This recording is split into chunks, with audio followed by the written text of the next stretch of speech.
Hello students, कैसे हैं आप सब लोग। उम्मीद करती हूँ सब अच्छे होंगे और स्वस्थ होंगे। मैं Meena Rana ICT virtual class में आपका स्वागत करती हूँ। स्टूडेंट्स, हम पढ़ रहे हैं क्लास 6 की हिंदी व्याकरण हम पढ़ रहे थे। प्रीवियस लेक्चर में हमने यहाँ पर संज्ञा पढ़ा था और संज्ञा की हमने यहाँ पर भेद पढ़े हैं। इसको जल्दी से रिवाइज करते हैं और आगे यहाँ से हम आज की क्लास में इसको कंटिन्यू करेंगे। तो देखिए, संज्ञा क्या होता है। किसी प्राणी, किसी व्यक्ति, किसी स्थान के नाम को हम क्या कहते हैं, हम संज्ञा कहते हैं। ये परिभाषा आपने प्रीवियस लेक्चर में लिखी थी कि किसी प्राणी, वस्तु, स्थान या भाव के नाम को हम संज्ञा कहते हैं। यहाँ पर एक पैरा लिखा है जिसमें सिद्धार्थ की माँ गोवा गई, इस प्रकार से लिखा है। और क्या कहा गया है कि सिद्धार्थ अपनी माँ को याद करके बहुत उदास है। सिद्धार्थ की जो उदासी देखकर एक मतलब, तो यहाँ से ये आपको क्या बताया गया है कि इस पैराग्राफ में कौन कौन से जो शब्द हैं वो आपके संज्ञा शब्द हैं। तो इससे हमें क्या पता चलता है कि जो सिद्धार्थ है, माँ है, पिताजी हैं, ये व्यक्तियों के नाम हैं। ऐसे ही जो जलेबी है वो किसी वस्तु का नाम है। और आगे देखिए, गोवा जो है किसी स्थान का नाम है, खुशी, उदास ये भावों के नाम है। इससे हमने क्या समझा था कि संज्ञा किसे कहा जाता है, किसी व्यक्ति के नाम को, किसी प्राणी के नाम को। प्राणी में सभी आ जाएंगे आपके, ठीक है ना। जैसे कि आपके पशु पक्षी भी आ जाएंगे उसमें, प्राणियों में, ठीक है ना। तो किसी प्राणी के नाम को, किसी वस्तु या स्थान के नाम को और साथ में एक भावों के नाम को हम संज्ञा कहते हैं। ये सभी आपने प्रीवियस लेक्चर में लिख लिया था, ठीक है। अब देखिए, यहाँ पर उदाहरण है संज्ञा के, वस्तुओं के नाम, प्राणियों के नाम, स्थान के नाम और भाव के नाम, ठीक है। तो ये सभी जो है आपके संज्ञाओं के ही उदाहरण थे, ठीक है। जैसे वस्तुओं के नाम में आपका फल, मेवा, अन्न, पुस्तक, कलम, पानी, दूध, आम आदि, ये सभी जो है आपके वस्तुएं हैं। इसके अलावा जितनी भी वस्तुएं आपके आम जो आपके आसपास हैं वो सभी आपकी क्या कहलाती है, संज्ञा कहलाती है। यदि आपने नोट डाउन नहीं किया है तो फिर आप क्या करेंगे, संज्ञा हेडिंग डालेंगे और उसके बाद ये परिभाषा लिखेंगे, किसी प्राणी, वस्तु, स्थान एवं भाव के नाम को हम संज्ञा कहते हैं। बस इतना सा आपको लिखना है और समझना है, ठीक है। साथ ही साथ इसके उदाहरण भी आप लिख लेंगे, संज्ञा के उदाहरण। जीआईसी रीठा काल आप लिख रहे हैं क्या? हैंड रेज कीजिए अगर लिख रहे हैं तो, नहीं तो हम आगे बढ़ते हैं। यदि आपने नहीं लिखा है प्रीवियस लेक्चर में, हाथ खड़े कीजिए अगर आप लिख रहे हैं तो। चलिए लिख लीजिए जल्दी से। तो किसी प्राणी, वस्तु, स्थान या भाव के नाम को आप संज्ञा कहते हैं। इसमें आपकी जैसे वस्तु क्या क्या हो जाएंगी, आप वस्तुओं को अपने इर्द गिर्द, आपके आम इधर उधर जो भी वस्तुएं हैं उनको भी लिख सकते हैं। जरूरी नहीं है आप इन्हीं वस्तुओं को लिखें, क्योंकि बहुत सारी चीजें हैं, ठीक है। दुनिया में जितनी भी वस्तुएं हैं वो सभी आपकी संज्ञा कहलाती हैं। प्राणियों में आपके मनुष्य भी एक प्राणी है और इसके अलावा आपके पशु पक्षी, जीव जंतु, ये सभी प्राणियों में आ जाते हैं। इसके अलावा देखिए, स्थान के नाम को, जो भी स्थान होगा वो चाहे छोटा हो बड़ा हो, उस स्थान के नाम को भी हम क्या कहते हैं, संज्ञा कहते हैं। भाव को भी हम संज्ञा कहते हैं। जैसे आपका बुढ़ापा है, बचपन है, ये भाव है। ये आप इसको देख नहीं सकते हैं, इसको आप फील कर सकते हैं, ठीक है ना, इसको आप महसूस कर सकते हैं। तो जल्दी से इसके उदाहरण भी लिख लीजिए और परिभाषा भी आप लिख लेंगे। संज्ञा क्या होती है, किसी प्राणी, वस्तु या स्थान या भाव के नाम को संज्ञा कहा जाता है। और यही चीजें आप इंग्लिश में भी पढ़ते हैं, नाउन, ठीक है। नोट डाउन करने के बाद हैंड रेज कीजिए ताकि मुझे पता चले कि आपने लिख लिया है और हम आगे बढ़े फिर। अब देखिए, ये सब लिखने की जरूरत नहीं है आपको, बस वस्तु लिखिए, प्राणी लिखिए, स्थान लिखिए, एक दो लिखिए, बाकी आप अपने हिसाब से लिख सकते हैं, ठीक है ना। ये बहुत ज्यादा आपको नहीं नोट डाउन करना है, पूरा आपको जरूरत नहीं है, बस समझ लीजिए। इसके अलावा आप लिख सकते हैं प्राणियों में, जैसे आपके पशु पक्षियों, किसी का भी नाम लिखिए। जैसे हाथी हो गया, मछली हो गया, शेर हो गया, चीता हो गया, राम हो गया, कोयल हो गया। तो ये सभी आपके क्या हैं, ये आपके संज्ञा हैं, ठीक है। तो प्राणियों के नाम अपने अपने हिसाब से लिख सकते हैं। ऐसे ही आप वस्तुओं के नाम अपने हिसाब से लिख सकते हैं, जो आपके दिमाग में आ रहा है। तो एक दो लिखेंगे, ज्यादा आपको ये बहुत पूरा नोट डाउन करने की जरूरत नहीं है। यदि हम पूरे वस्तुओं के नाम लिखना शुरू कर दें तो फिर तो आपकी लाइफ निकल जाएगी पूरे, ठीक है ना। तो इन वस्तुओं के नाम नहीं, बस एक दो उदाहरण लिखना है और आदि करके उसको कंटिन्यू कर देना है कि और भी है, ठीक है ना, ऐसा आपको लिखना है। अब देखिए, इसी में क्या दिया है कि संज्ञा के इन उदाहरणों में, अब जो ये उदाहरण आपको दिए हैं ना, इसमें तीन चीजें आप देखिए। संज्ञा के इन उदाहरणों में देखिए क्या क्या होता है, कुछ ऐसे नाम हैं जो किसी विशेष व्यक्ति, वस्तु अथवा स्थान आदि का बोध कराते हैं। जैसे यहाँ पर राम हो गया, दिल्ली हो गया, भारत हो गया, कन्याकुमारी हो गया और सीता। तो कुछ ऐसे उदाहरण हैं जो किसी विशेष स्थान के, किसी विशेष व्यक्ति का या किसी विशेष व्यक्ति या स्थान का क्या करा रहे हैं, यहाँ पर बोध करा रहे हैं। ठीक है, कौन कौन से व्यक्ति हो गया, वस्तु हो गया, स्थान। तो जैसे यहाँ पर राम है तो किसी विशेष व्यक्ति का नाम होगा, आपकी क्लास के किसी भी बच्चे का नाम यदि हम लें तो उसको हम इंडिकेट कर रहे हैं उस समय। ठीक है, अब दिल्ली हो गया, दिल्ली किसी विशेष स्थान का नाम है। ठीक है ना, ऐसा तो नहीं कि आपके गांव में भी दिल्ली है, हमारे गांव में भी दिल्ली है, दिल्ली एक ही है। तो दिल्ली की जब बात होगी तो हम जो है सभी लोग दिल्ली के बारे में सोचेंगे। ठीक है, जब हम भारत के बारे में बात करेंगे तो किसी विशेष कंट्री का नाम, किसी विशेष देश का नाम हम यहाँ पर क्या कर रहे हैं, बोल रहे हैं। ऐसे आपका कन्याकुमारी हो गया, सीता हो गया, ये किसी विशेष वस्तु, स्थान या व्यक्ति का नाम है। ठीक है, इसके अलावा कुछ ऐसे उदाहरण हैं जो किसी विशेष प्राणी, वस्तु या स्थान की ओर संकेत न करके केवल साधारण जाति का बोध कराते हैं। कुछ तो ऐसे होंगे जो विशेष की बात करेंगे, कुछ साधारण जाति की बात करेंगे, जैसे कि मोर है तो मोर, आपने कहीं और मोर देखा, इतने पूरे संसार में जितने भी मोर हैं उन सभी मोर के बारे में बात हो रही है, किसी मोर का कुछ और नाम हो सकता है। ऐसे ही हाथी है, हाथी की पूरी जाति का बोध यहाँ पर हो रहा है। जैसे यहाँ पर पुस्तक है तो आपके पास जो पुस्तक है उसके बारे में भी बात हो रही है, मेरे पास जो पुस्तक है उसके बारे में भी बात हो रही है, या संपूर्ण पुस्तक जाति का यहाँ पर बोध हो रहा है। आगे देखेंगे हम इसको। फल देखिए, फल में आपके सभी फल आ जाते हैं, तो ये जाति का बोध कर रहे हैं। पहले में कुछ विशेष की बात होती है, दूसरे में जाति की बात होती है, तीसरे में क्या कहा गया है, कुछ नाम भावों का बोध कराते हैं। कुछ नाम ऐसे होते हैं जिनसे आपको भाव का पता चलता है, जिनको केवल अनुभव किया जा सकता है, जिसको आप सिर्फ फील कर सकते हैं और देखा नहीं जा सकता है। जैसे आपका मिठास है, मिठास को आप फील करेंगे, जब आप खाएंगे तो मिठास को आप फील करेंगे। ठीक है, या कोई बहुत अच्छा बोल रहा है, उसकी बोलने में जो मिठास है वो आप महसूस कर पाएंगे। ठीक है, या बुढ़ापा हो गया, बुढ़ापा भी एक क्या है, भाव है। ऐसे ही आपका बचपन हो गया, ये भाव है, और आपकी जो शत्रुता है वो भी भाव होता है, या मित्रता है वो भी भाव है। ठीक है, तो तीन चीजें यहाँ पर बताई गई हैं, इसी के आधार पर संज्ञा के तीन भेद बताए गए हैं। ठीक है, जब हम किसी विशेष व्यक्ति, वस्तु या स्थान का बोध करते हैं तो वो आपका व्यक्तिवाचक संज्ञा कहलाता है। बहुत ध्यान से सुन लीजिएगा, फिर आपको इसको समझ में आएगा। तो मैंने क्या कहा, पहली बात ये हमने उदाहरण पढ़े, उदाहरणों से हमने क्या कहा कि कुछ ऐसे उदाहरण हैं जिसमें किसी विशेष व्यक्ति, किसी विशेष वस्तु या किसी विशेष प्राणी के बारे में बात होगी। ठीक है, तो उस समय उन संज्ञा को हम व्यक्तिवाचक संज्ञा कहेंगे। इसके बाद हमने क्या कहा, इन्हीं उदाहरणों में कुछ ऐसे नाम होंगे जिसमें किसी विशेष प्राणी का, वस्तु का या स्थान की ओर संकेत न करके वो पूरी जाति का बोध करता है। जैसे मैं कहूँ मनुष्य, तो मनुष्य में सभी मनुष्य, आप, हम और दुनिया के जितने मनुष्य हैं, पूरी जाति का बोध हो रहा है। ठीक है, मैंने कहा गाय, तो जितनी भी संसार भर में गाय हैं उन सभी गायों के बारे में यहाँ पर बात हो रही है, तो पूरी जाति का बोध हो रहा है। तो इसी के आधार पर संज्ञा का जो दूसरा भेद है वो आपका जातिवाचक संज्ञा कहलाता है। ठीक है, इसके बाद तीसरा हमने कहा कि कुछ ऐसे नाम होते हैं जो भाव प्रकट करते हैं, जिसको आप फील करते हैं, जिसको आप अनुभव करते हैं, जिसको आप फील कर पाते हैं। तो इसी के आधार पर संज्ञा का जो तीसरा भेद है वो है आपका भाववाचक संज्ञा। समझ में आया सभी को? सबको समझ में आया? हमने क्या कहा कि संज्ञा क्या क्या होते हैं, किसी वस्तु, किसी प्राणी, किसी स्थान के नाम को या भाव के नाम को आप संज्ञा कहते हैं।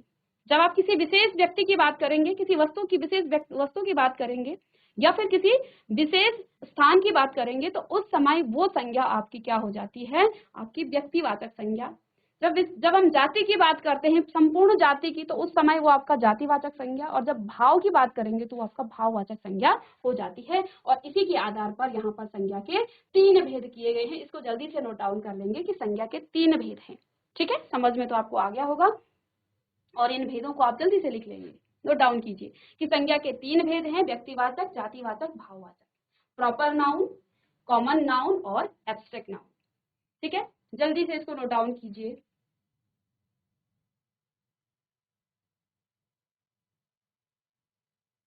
आगे इनको फिर से समझाया जाएगा, अभी हमने उदाहरण से समझा, अब एक एक करके इनके बारे में पढ़ेंगे और इनके बारे में लिखेंगे भी हम यहाँ पर। ठीक है, तो जल्दी से तीन चीजें लिख लीजिएगी। संज्ञा के भेद हेडिंग डालेंगे और संज्ञा के तीन भेद होते हैं। पहला व्यक्तिवाचक संज्ञा, दूसरा आपका जातिवाचक संज्ञा और तीसरा आपका भाववाचक संज्ञा। ठीक है,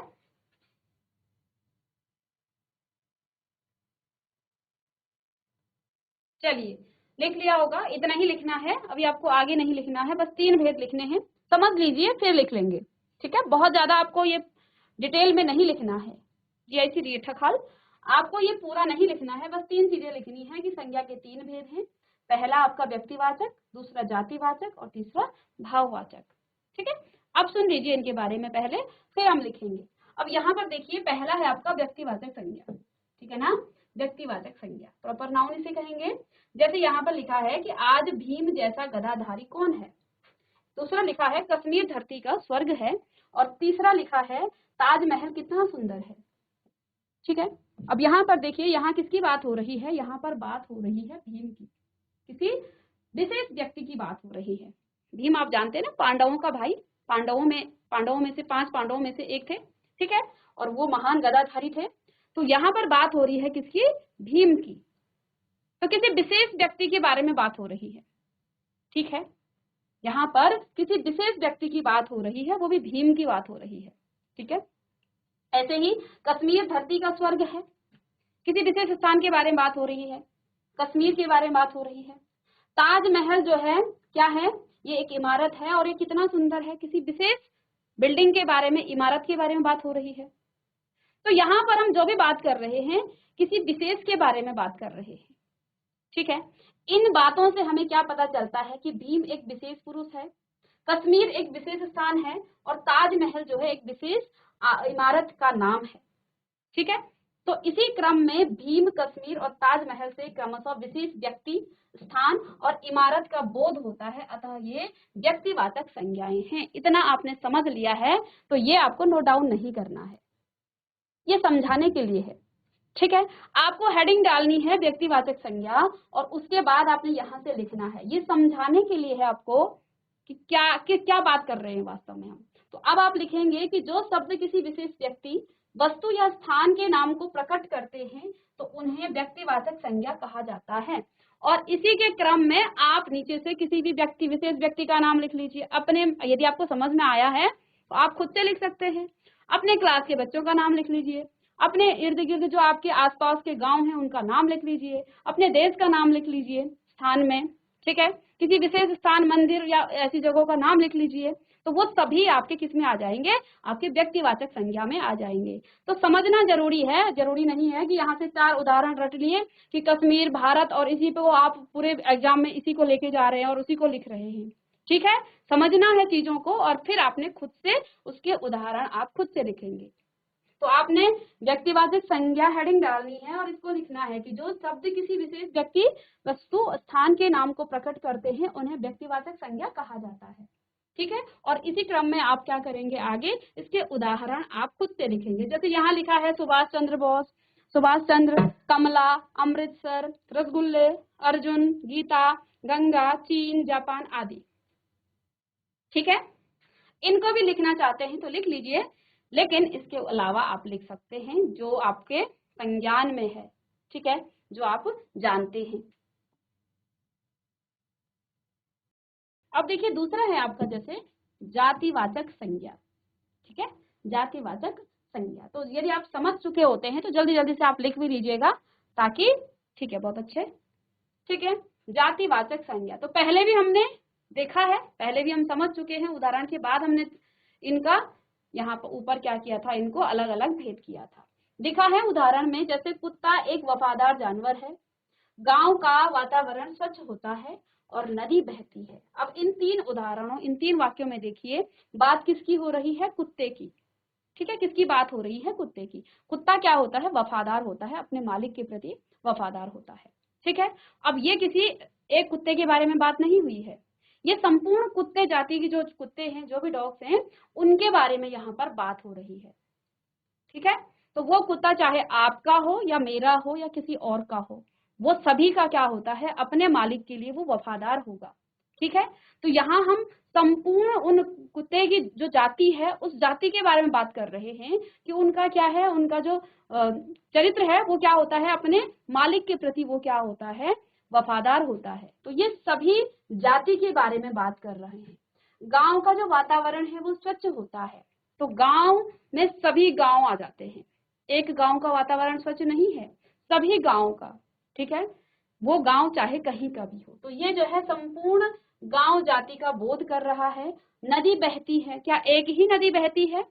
सभी नदियां बहती हैं, ठीक है, नदी बहती है, तो ये संपूर्ण नदी जाति का बोध करा रहा है। अब इन सभी से आप क्या समझे? ये चीजें यही लिखी हुई हैं कि कुत्ते कहने से उसकी जाति के सभी कुत्तों का बोध होता है, गांव कहने से उसकी सभी गांवों का बोध होता है, और नदी कहने से सभी नदियों का बोध होता है। अतः कुत्ता, गांव और नदी शब्दों से उसकी जाति के संपूर्ण प्राणियों या पदार्थों का बोध होता है, इसलिए जातिवाचक संज्ञाएं हैं। अब आपको हेडिंग डाल करके ये चीजें समझाने के लिए था, आपको हेडिंग डालनी है जातिवाचक संज्ञा, और यहाँ से लिखना है कि जो शब्द अपने संपूर्ण जाति के लिए प्रयोग में लाए जाते हैं उन्हें हम जातिवाचक संज्ञा कहते हैं। जल्दी से इसको नोट डाउन करेंगे, ठीक है। जैसे लड़का, मैंने कहा लड़का, तो बच्चों लड़का में एक यहाँ का लड़का नहीं है, सभी लड़के जो जाति हैं उनकी बारे में बात हो रही है। लड़की, तो लड़कियों में सभी लड़कियों की बात होगी, ठीक है, पूरी जाति का। आदमी, तो एक आदमी के बारे में बात नहीं होगी। जब हम एक आदमी के बारे में बात करेंगे तो उसका नाम लेंगे, ठीक है, वो आपका व्यक्तिवाचक संज्ञा में आ जाता है। किसी विशेष लड़की के बारे में बात हो रही है, जैसे रीठा खाल से किसी भी लड़की का मैं नाम लूं, तो यदि मैं आप लोगों का नाम लेती हूँ, किसी का भी नाम, तो उस समय वो लड़की आपकी व्यक्तिवाचक संज्ञा में आ जाएगा। अब मैंने कहा रीठा खाल की लड़कियां, आपने लिख लिया लड़कियों, या इस प्रकार से मैं आपको कुछ कह रही हूँ, या छात्राएं कि आपने लिख लिया, तो आप जो है अब जातिवाचक संज्ञा में आ जाती है, क्योंकि मैं संपूर्ण जाति के बारे में बात कर रही हूँ, ठीक है। गाय में सभी गायों का बोध होता है। पुस्तक, देश, शेर, पर्वत, ये सभी आपके किस में आ जाते हैं? आपके जातिवाचक संज्ञा में आ जाते हैं, ठीक है। तो इसको जल्दी से आप लिख लीजिए, बहुत ज्यादा नहीं लिखना है, बस यही आपको लिखना है। और इसके अलावा आपको इसके कुछ उदाहरण, एक दो उदाहरण आप लिख लेंगे।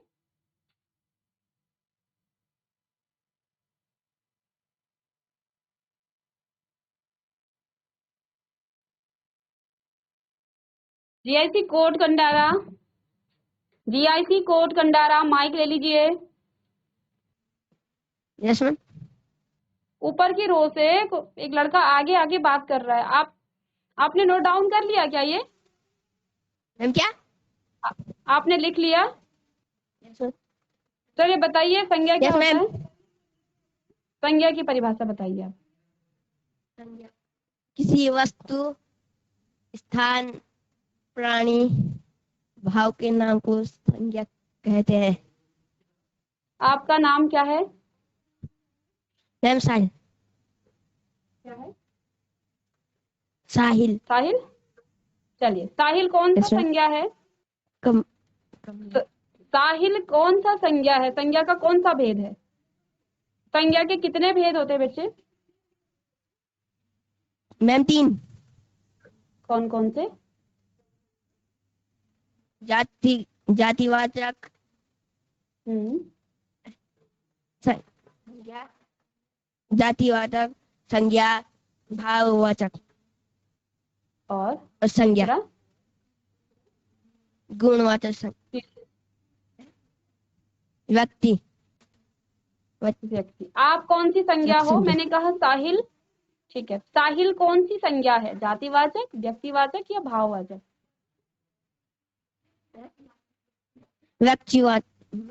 व्यक्तिवाचक। आप क्यों बता रहे हो? इनको दे दो आप माइक, इनको माइक दो, आपके बगल में जो बैठे, आप उठिए। Good morning ma'am. Good morning बेटा, क्या नाम है आपका? अपना नाम बताइए। मेरा नाम यशदीप है। फिर से बोलेंगे बेटा एक बार। यशदीप। यशदीप। ठीक है, चलिए आप मुझे बताइए। मैंने कहा कोट कंडारा, कोट कंडारा कौन सी संज्ञा है? अब जरा इनसे पूछिए जो बता रहे थे उनको। जातिवाचक है। चलिए माइक गुड मत मॉर्निंग मैम। लीजिए आप। गुड मॉर्निंग बेटा। बेटा कोट कंडारा कौन सी संज्ञा है? मैम गुणवाचक जातिवाचक। तो कौन कौन सी जाति का बोध हो रहा है यहाँ पर? जीआईसी रीठा खाल से बच्चे सब लोग लिख रहे हैं और आप लोग आगे पीछे, कोई वहां बात कर रहा है, कोई आगे से पीछे से आगे आके बात कर रहा है खड़े होके। क्यों ऐसे कर रहे हैं आप लोग? सुन लीजिए, ठीक है, और उसे नोट डाउन भी कीजिए। चलिए बैठ जाइए, सभी बच्चे अपनी नोटबुक निकालिए और नोट डाउन कीजिए इसे, ठीक है। तो पहली संज्ञा हमने क्या पढ़ी इससे पहले? यहाँ पर हमने पहली संज्ञा पढ़ी थी। संज्ञा के 3 भेद आपको बताए हैं। पहला है आपका व्यक्तिवाचक संज्ञा, जिसमें हमने क्या कहा, जो किसी विशेष व्यक्ति, जैसे मैंने कहा जीआईसी कोट कंडारा, तो मैं यहाँ पर जो भी हमारे साथ 500 स्कूल ये कनेक्ट हो रखे हैं, मैं सिर्फ और सिर्फ किसी पर्टिकुलर स्कूल की बात कर रही हूँ, जीआईसी कोट कंडारा। तो किसी विशेष स्कूल का नाम है ये। मैंने कहा जीआईसी रीठा खाल, तो मैं किसी विशेष स्कूल की बात कर रही हूँ, ठीक है। आपका नाम साहिल या जो भी है आपका नाम, मैं आपका नाम लेके बात कर रही हूँ, तो मैं किसी विशेष छात्र के बारे में बात कर रही हूँ, तो उस समय वो आपका व्यक्तिवाचक संज्ञा होता है, ठीक है।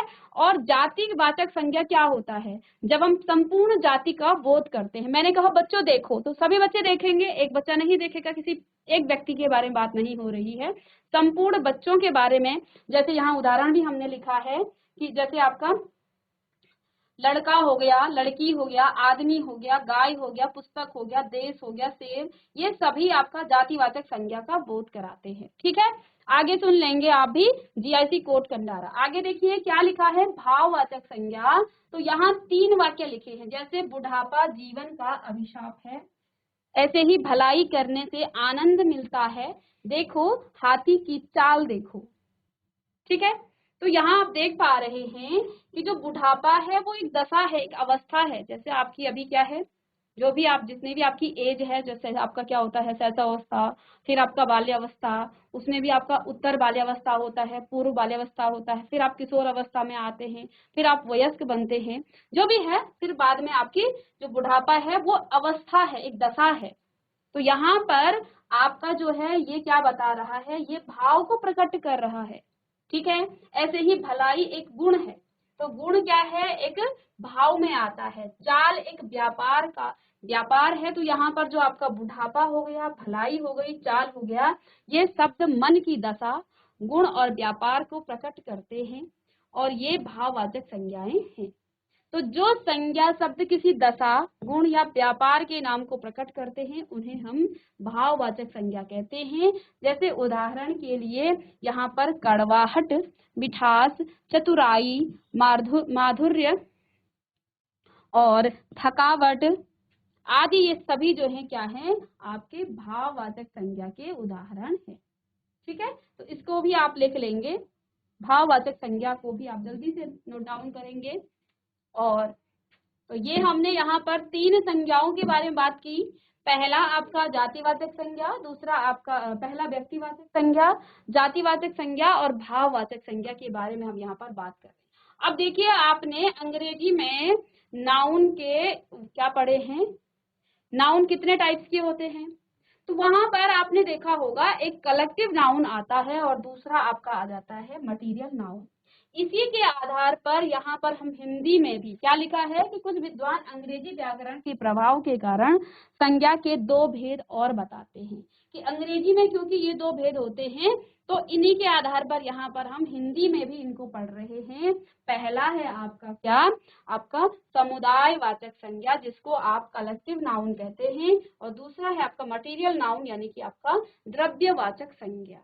अब समुदाय और द्रव्यवाचक संज्ञा क्या है, इसके बारे में हम जानेंगे यहाँ पर। तो देखिए समुदायवाचक संज्ञा क्या होता है, जैसे विद्यालय में आज बाल सभा हो रही है, कक्षा में विद्यार्थी बैठे हुए हैं। तो उपयुक्त दोनों वाक्य में सभा और कक्षा जो है शब्द व्यक्तियों के समूह का बोध। अब देखिए नाम से ही पता चल रहा है, समूहवाचक संज्ञा, जिसमें हम किसी समूह की बात करेंगे, ठीक है। जातिवाचक और समूह में, जाति में संपूर्ण जाति का बोध होता है, समूह में कुछ लोग होते हैं। जैसे विद्यालय में आज बाल सभा है, तो किसी विद्यालय में बाल सभा है, तो वहां पर बच्चों की जो क्या होगी, सभा होगी, उसको हम क्या कह रहे हैं, बाल सभा कह रहे हैं। तो कुछ बच्चे होंगे उसमें, तो ये जो है सभा को, ये भी क्या बताता है, समूह का बोध कर रहा है। ऐसे ही कक्षा भी जो है क्या होती है, एक समूह होता है बच्चों का, कोई भी कक्षा है उसमें समूह होते हैं बच्चों की।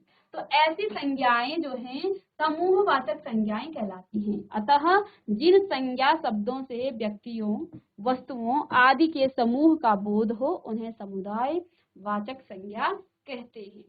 ठीक है, जैसे आपका सभा हो गया, कक्षा हो गया, सेना हो गया, भीड़ हो गया और दल हो गया। तो ये समूह की बात हो रही है यहाँ पर।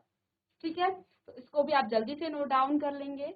साथ ही साथ ख यहाँ पर क्या है, द्रव्यवाचक संज्ञा। यह घी बहुत अच्छा है और ये आभूषण सोने के बने हैं। तो मटीरियल नाउन द्रव्यवाचक संज्ञा, यहाँ पर घी द्रव का बोध कराता है और दूसरा वाक्य में सोना धातु का बोध कराता है। तो ये सभी संज्ञाएं क्या कहलाती हैं, द्रव्यवाचक संज्ञाएं कहलाती हैं। तो द्रव्यवाचक संज्ञा की जो परिभाषा है वो क्या हो जाएगी, जिन संज्ञा शब्दों से किसी धातु, द्रव्य, पदार्थों या आदि का बोध हो उन्हें द्रव्यवाचक संज्ञा कहा जाता है। कौन कौन सी चीजें, एक तो आपका द्रव होगा और दूसरा आपका धातु होगा। इन दो की हम यहाँ पर बात कर रहे हैं। ठीक है, तो जैसे घी, तेल, सोना, चांदी, पीतल, चावल, कोयल, ये सब जो है आपका क्या है, कोयला, ठीक है, आदि जो है आपका क्या है, द्रव्यवाचक संज्ञा है। इस प्रकार संज्ञा के यहाँ पर क्या कहे गए हैं, 5 भेद हो गए, किंतु अनेक विद्वान समुदाय और द्रव्यवाचक संज्ञाओं को जातिवाचक संज्ञा के अंतर्गत ही मानते हैं। यानी कि जो जातिवाचक संज्ञा है उसी के 2 भेद हुए हैं, एक तो आपका समुदायवाचक हो गया है और दूसरा आपका द्रव्यवाचक संज्ञा हो गया है। तो यहाँ पर अलग अलग मत हैं। ठीक है, तो बेसिकली हमने 3 भेद पढ़े हैं हिंदी में। अंग्रेजी का प्रभाव होने से इसमें आपका क्या आ जाता है, एक तो आपका क्या द्रव्यवाचक संज्ञा और आपका समुदायवाचक संज्ञा आ जाता है। और कई विद्वान क्या कहते हैं कि ये दोनों जो संज्ञाएं हैं जो अंग्रेजी के प्रभाव से आए हैं ये आपके जातिवाचक के अंदर ही आते हैं। ठीक है, तो ये हमने आज संज्ञा के बारे में पढ़ लिया है। और आगे यहाँ पर कुछ और बातें लिखी हुई हैं कि भाववाचक संज्ञाएं 4 प्रकार के शब्दों से बनती है। तो जो आपकी भाववाचक संज्ञाएं हैं ना वो आपके 4 प्रकार के शब्दों से बनती है। कौन कौन से, तो सबसे पहले जातिवाचक संज्ञा से, दूसरा आपका सर्वनाम से, तीसरा विशेषण से और क्रिया से। इन चारों से जो है आपके भाववाचक संज्ञाएं बनती है। यानी कि यदि आपके पास संज्ञा है तो उसमें कुछ परिवर्तन आप करेंगे तो आपको क्या मिल जाएगा, भाववाचक संज्ञा। आपके पास सर्वनाम है तो उसमें कुछ परिवर्तन करने के बाद आपको भाववाचक मिलेगा। और फिर से आपके पास क्या है, विशेषण से भी आप भाववाचक बना सकते हैं और क्रिया से भी आप भाववाचक बना सकते हैं। इसी क्रम में इसको हम नेक्स्ट क्लास में पढ़ेंगे। तो मिलते हैं नेक्स्ट लेक्चर में, तब तक के लिए thank you and have a nice day.